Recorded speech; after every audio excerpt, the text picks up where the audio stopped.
Hello and welcome back to another episode of the Resonance Club. For this episode, I want to talk to you about protection mode versus connection mode and what that actually is and why it's important to leadership. Because it is the thing that really does set great leaders apart from average managers. And it's what also allows success to be sustainable as opposed to leading to burnout. Because the common advice for burnout, which doesn't help anyone, is to work less, to stop work. And it's unfortunate that that seems to be our only solution, as if not doing something is the solution to doing something. I remember when I was in primary school, we're all adults here, so I can talk about this, but I think I was like 6 or 7. That kind of advice of not working to avoid burnout was kind of like when I was in sex ed in primary school. And I remember the teacher's advice to us was the best protection from sex is to not have it. End of lesson. That was it. And yes, of course, at that age when we're that young, that's really the only or the best advice you can give. But if the conversation was intended to end there, then that advice helped no one.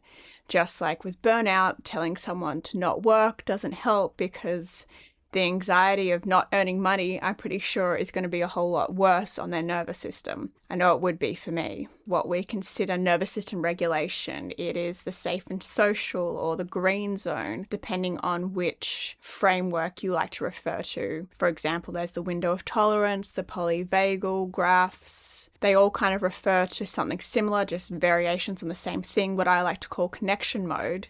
Because in connection mode, that is safe and social. Your nervous system is primed for connection over protection. You actually seek out collaboration. You seek out social interaction. You don't feel at all threatened by the idea of connecting with people, which is what can lead to, well, that and many things can lead to protection mode. And of course, protection mode is how it sounds, is that even when consciously you might want connection, even when consciously you want to interact or socialize, your nervous system or your body defaults instead to protection. And this is where a lot of loneliness can come in. You want connection, but if you're constantly in protection mode, it really makes it hard to create that type of connection. And protection mode is both the mobilized or the activated flight and fight kind of nervous system state, and then the other opposite, which is the immobilized, also dysregulated, but more freeze and fawn state. So this is the almost down-regulated, but too down-regulated, where your nervous system has pretty much almost shut down. And this can happen after traumatic events, but it can also happen after extensive periods of high stress, of being overly activated for too long, to the point that your nervous system is so exhausted that it ends up just shutting down. And this is where the depression and the freeze and the shutdown and the bed rotting comes in, which is a form of burnout. It's essentially you've gone too far for too long in the fight or flight, in that activated stress, go, go, go, control, control, control, frustration, upset. There's a lot of emotion in the activated fight or flight protection mode, whereas in the fawn and freeze protection mode, there's almost a complete numbing. There's a complete lack of emotion, positive or negative. And the reason this happens after anything shocking is because you've got that super adrenaline hit. You've gone fully into fight or flight, even if it's briefly, and then you've come into shutdown as a response to that increased fight or flight. And then it's a matter of either down regulating to regulate back into the green, or even up regulating to regulate into the green, back into connection mode. And how this shows up in work and even leadership is, for example, in connection mode, in the green zone, in the regulated zone, it is more conducive to creativity, because anything in protection mode starts to tap into our fear-based responses, our stress responses, and fear and stress narrow our perspective, narrow our ability to see things beyond what we're focusing on. And this is good some people may say this is like a flow state, but flow state, interestingly, is a combination of little bit activated and the green. There's like an overlap here. And so when I talk about regulation in particular, which is why I like talking about connection mode, it's because you're not physiologically necessarily always in that super calm state. You can be activated and regulated, which is where flow state and motivation and even exercise can come in. It's just when it flips into the protection mode, when you have the activated nervous system in protection mode as opposed to an activated nervous system in connection mode. When you have it in protection mode, this is where the reactivity comes in, where the wanting to control certain things, and back to connection mode is there's greater creativity, greater initiative, because you can see different possibilities, you can see different opportunities. Whereas in protection mode, you're very focused on fixing the thing, whatever happened, whatever the problem is, either controlling the outcome of that problem so it doesn't happen again, or going really fast so it just gets done because it's so uncomfortable, the pressure of the feeling that it's not working out, because that's flight, right? Running away from the pressure of either uncertainty, the pressure of something happened and you're afraid that you're going to get yelled at by someone, so you're quickly running to get it fixed, right? You're moving really fast to get it fixed. And at a like psychological level, you're running away from the possible threat of getting in trouble or getting judged or your reputation getting affected or someone finding out. Whereas with fight, it's the like, fine, I'll do it myself, battling your way through obstacles and like, what this person said, no, well, I'll show them, let me do it, I'll do it, this is how it should be done, that kind of like real push energy, which, to be honest, has gotten a lot of people very far in their careers. I know that fight energy, right, they've got some fight in them, that fight energy, that push to get things done can actually be a tool to become quite successful. The problem is depending on that long term and constantly staying in that mode of, it's almost like there's a certain unease that comes with it. It's like, yes, you can push through, but there's an unease and a certain anxiety that if it doesn't work out exactly how you want it, then things are going to go wrong, because the aim is not necessarily to always be in the safe and social, to not always be in connection mode,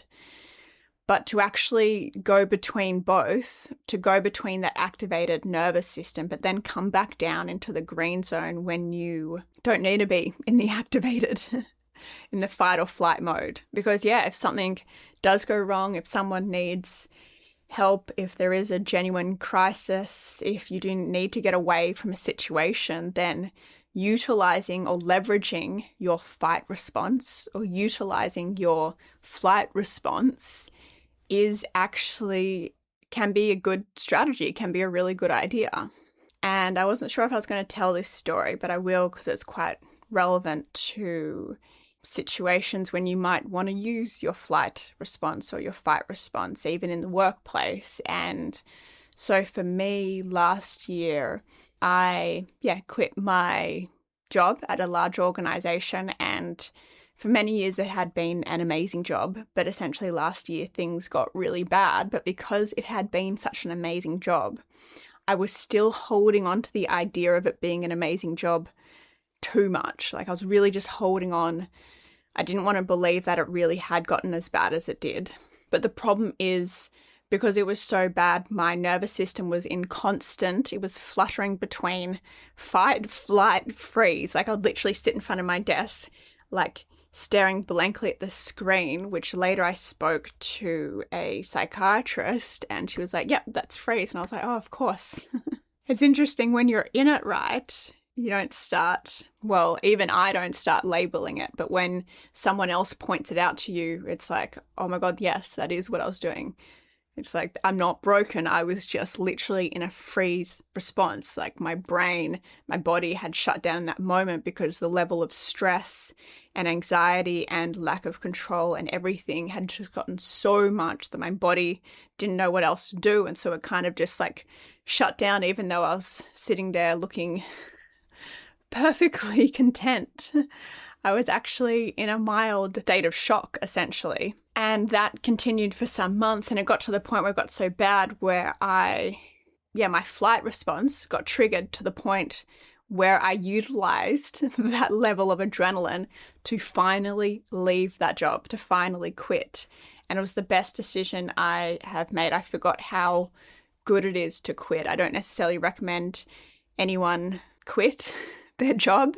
I made sure I had 12 months of savings before I got myself into that position, but I did have that much savings and things had gotten that bad, and I needed that activated nervous system to tip me over the edge to actually finally leave. Because if I had never gotten into a flight response and I'd stayed in connection mode, I would probably still be there, to be honest. So when there's big changes in life, sometimes a flight response, sometimes a fight response, sometimes protection mode is very helpful. However, you don't want to just work and exist and lead in protection mode. You definitely don't want to lead in protection mode unless, of course, it is a crisis, right? But then you need to come down.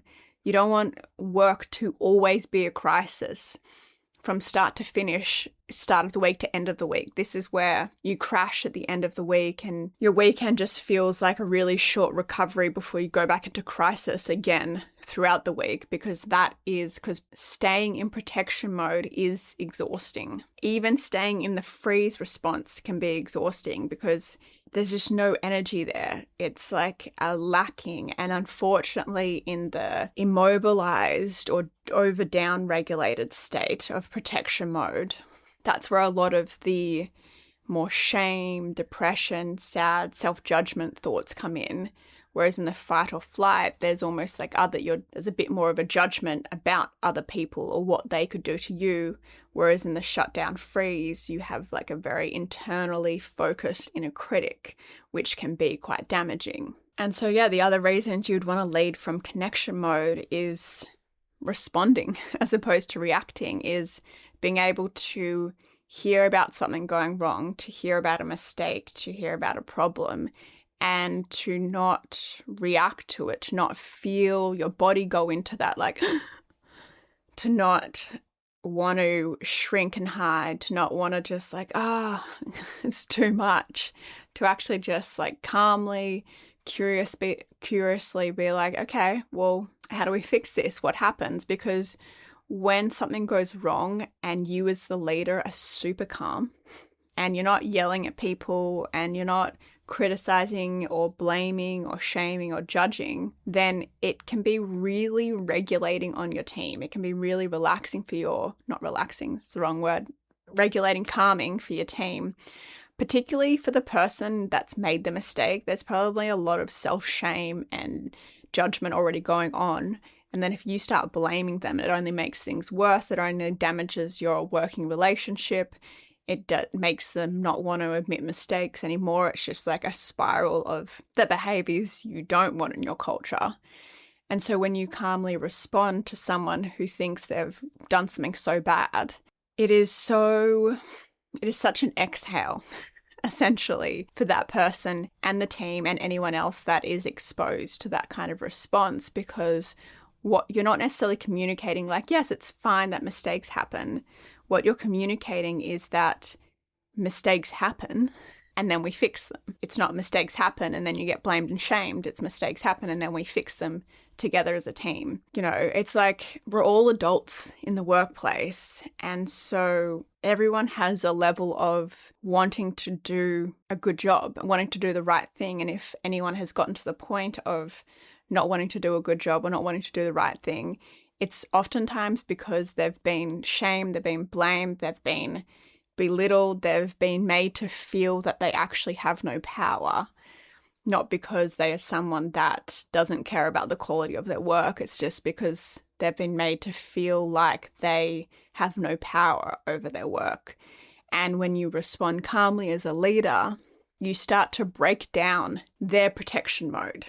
Right? Because that's the other thing, is when you're in protection mode and you're reacting to how someone talks to you or whatever happens, then it instantly puts them in protection mode, because they have to feel like they have to protect themselves from you. And obviously that's not what you want, right? You don't want your team to think that they need to protect themselves from you as a leader or to protect themselves from each other. Because when people are constantly trying to protect themselves from each other, this is where you get the power struggles. This is where you get the toxic culture. This is where you get the, pointing fingers, not collaborating, all this, like literally anything that is part of a culture that you don't want a part of your culture generally is because the team or the people are in protection mode, not because they're bad people. It's a mindset shift with this. You got to think that the people on your team, the people in your company aren't bad people. They're literally in protection mode. And you, as someone listening to this, are probably self-aware enough, are probably someone who wants to improve themselves, are probably someone who wants to improve the culture around you. And so the best thing you can do is to lead in connection mode, is to lead by example, because the more time you spend in connection mode, the more time your nervous system is regulated, the more you make it safe and okay for other people to not be in protection mode, to not feel like they have to protect themselves, and to also be in connection mode, to also be regulated. And this is why I always say regulated leaders regulate their teams. Because when you respond calmly, for example, that person doesn't need to go into protection mode. They can then let themselves go into connection mode, which then allows them to start thinking of creative solutions, as opposed to trying to hide behind not making a decision, right? They feel more empowered to do something about it. When you're in your connection mode and you ask, like, okay, there's a mistake, how do we fix this? Calmly, without any passive aggressive, you're trying to be regulated, but you're really not, because people can tell, right? It's like if it genuinely upsets you, just remove yourself from that conversation until you can come back into a calm, regulated state. Or if you do react, people appreciate you then coming back around after you've settled yourself down and being like, okay, I'm sorry I reacted. This is how I wish I responded. And then start from that place instead. Because if someone's in protection mode, suddenly they've gotten in trouble for something, and you ask, well, how do we solve this? Suddenly their mind started to shut down, their perspective is started to narrow, and suddenly they find it really hard to think of a solution. And because they find it hard to think of a solution, they start shaming and judging themselves like, oh my God, I've broken this, I can't fix it, like I'm the worst, I can't believe I've done this. And it just becomes a downward spiral for them as well. And so it's just not conducive to a productive, high-performing, or even pleasant workplace. And then in connection mode, for you personally, it is so much more sustainable. You could be in connection mode for an unlimited amount of time. This is where rest and digest happens, rest and refresh. This is where our system isn't on high alert, creating extra cortisol and adrenaline. This is serotonin, oxytocin, all the things that we take supplements for, when really, if you get to a point of retraining your nervous system and resolving triggers, which I'll mention more in a sec, and maintaining a state of regulation, then, it's not about necessarily working less, it's working in a regulated state. This is how you reduce burnout. This is how you avoid burnout, is to not let yourself get into protection mode, to learn how to shift back into connection mode, to spend more time in connection mode, to only use protection mode when you really need it. This kind of self-regulation practice, learning self-regulation, because ultimately you will, your stress response, your cortisol will spike at certain times, and it's just learning to self-regulate sooner rather than later to get yourself back into connection mode, not, at the end of the week or the end of the month or end of the year, but within minutes, within hours, depending on how big the stress was, depending on how big the trigger was. Because when you're constantly working in connection mode, then you don't necessarily need to recover from work, right? Like you will reach a natural mental and physical fatigue. We all do, right? You need to sleep, you need to drink some water, you need to eat some food, you need to move about.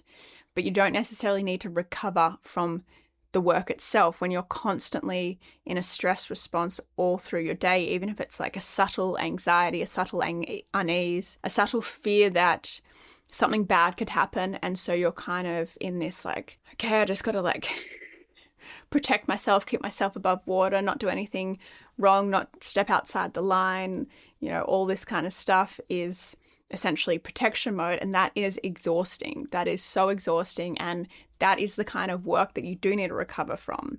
That is the kind of work that at the end of the week, feel like you've been hit by a train. That is the kind of work at the end of the year, you'll just wish you could never go back to work again. And so the solution isn't necessarily working less.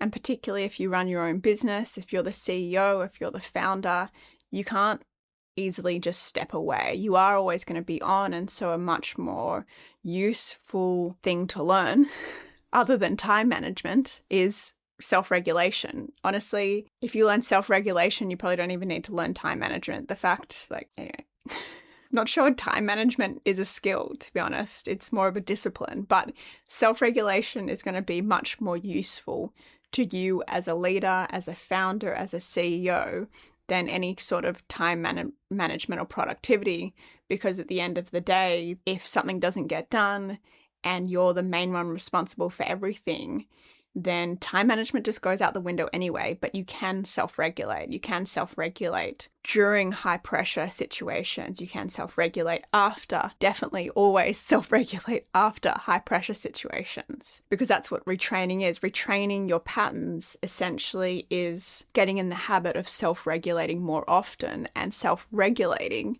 is anything from just taking a moment, just pausing, just creating a bit of space between how you want to react and actually reacting. It's to just pause and not give into that fight or flight response to do and go, go, go, and to slow down. So when it's that fight, flight, things start to speed up, right? And so the regulation is to slow it down a little bit, to take a breath, to get some fresh air, to walk out of the room for a moment, to switch up the situation. Because if you stay within the situation that created that high pressure and that tension, it's just going to keep escalating. If you kind of like state change, right? Clear the screen, walk out, get some fresh air, walk back in, you're going to come back in a different state. If it's fawn or freeze, that kind of like shut down. Fawn's a bit different because there's like the trying to make things better. Like, are you okay? I'm sorry. Did I do something wrong? I hope you're blah, blah, blah. Right? Even with fawn, you kind of just like, just leave it. Just, it's okay if that person's upset. I don't need to fix them or save them or like jump in. Take a moment, take a breath.